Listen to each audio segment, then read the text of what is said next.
OTT প্ল্যাটফর্মে record create করল superstar Jeet.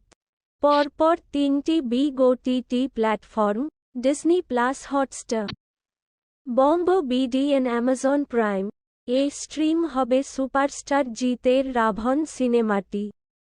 Ravan ছিল সুপারস্টার জিতের কামব্যাক সিনেমা এবং সিনেমাটি প্রথম থেকেই যথেষ্ট আলোচনায় ছিল। সিনেমাটির হাই ডিমান্ড থাকার কারণে প্রথম বঙ্গ বিডি, তারপর ডিজনে, এখন আবার অ্যামাজন এর মতো প্ল্যাটফর্ম ও স্ট্রিমিং করতে চাচ্ছে। বক্স অফিসে যেমনই হোক, ওটিটি রাইটসে সুপারস্টার জিতের হিউজ ডিমান্ড আছে, এটা মানতেই হয়।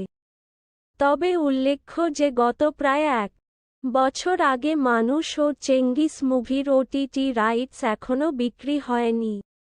আশাবাদী মানুষ ও চেঙ্গিসের ওটিটি রাইটস খুব শীঘ্রই বিক্রি হবে এবং অডিয়েন্স উপভোগ করবে।